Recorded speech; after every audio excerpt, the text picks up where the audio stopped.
ଆଜି ଆମେ ଆସିଛୁ ଗୋଟେ ଚାଷୀ ଭାଇଙ୍କ ପାଖକୁ। ଆମର କାବେରୀ ଭେରାଇଟିର ନେଇଥିଲେ ବ୍ରିଞ୍ଜାଲ ଅକ୍ସିରି। ତାଙ୍କୁ ପଚାରି ବୁଝିବା କେମିତି କ'ଣ ହେଇଛି। ଭାଇ ଆପଣଙ୍କ ନାମଟା? ସିଦ୍ଧେଶ୍ୱର ମହାନ୍ତି। ସିଦ୍ଧେଶ୍ୱର ମହାନ୍ତି। ଆଜ୍ଞା। ଘର? ଘର ସରିଷ କଟା। ମୁଁ ଏଠି ଚାଷ ଜମି ଗୋଟେ ଲିଜରେ ନେଇକି ଚାଷ କରୁଛୁ। ଏଇଟା କେତେ ଦିନ ହେଲାଣି ଲଗେଇଲେଣି? ଏଟା ଏଇଟା କୋଉ ହେଇଗଲା ଭେରାଇଟି ଆମର? କାବେରୀ ଅକ୍ସିରି। ଅକ୍ସିରି। ଏଇଟା କେତେ ଦିନ ହେଲାଣି ଲଗା ହେଇଛି ଆପଣଙ୍କର? ଏଟା 55 ଦିନରୁ 60 ଦିନ ଭିତରେ ହେଇଛି। ଆଉ କେତେ ତୁଳିଲେଣି ୟାକୁ? ଅମଳ କେତେ ହେଲାଣି? 4 ଥର 5 ଥର ତୋଳା ଗଲାଣି। 4-5 କୁଇଣ୍ଟାଲ ଖଣ୍ଡେ ତୋଳା ହେଇଛି। ଏଇନା ନୂଆ ନୂଆ ପ୍ରଡକ୍ସନ୍ ଦେଉଛି।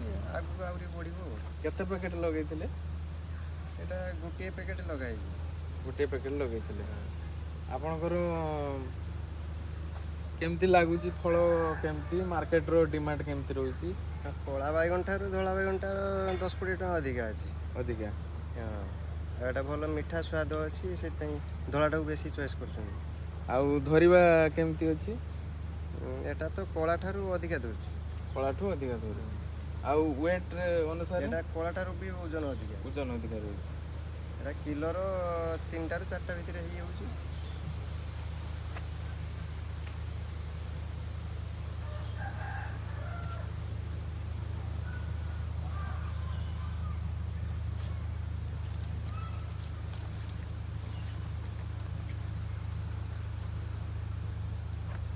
ଆଉ କ'ଣ କହିବେ?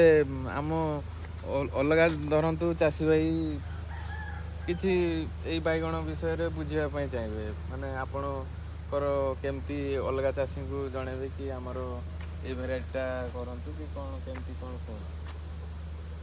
ହଁ, କଳା ସାଙ୍ଗରେ ଧଳା ବି ମିଶେଇକି କରନ୍ତୁ, କାହିଁକିନା ଆର ଡିମାଣ୍ଡଟା ଅଧିକା, ଏ ଫଳ ବି ଅଧିକା ଦେଉଛି।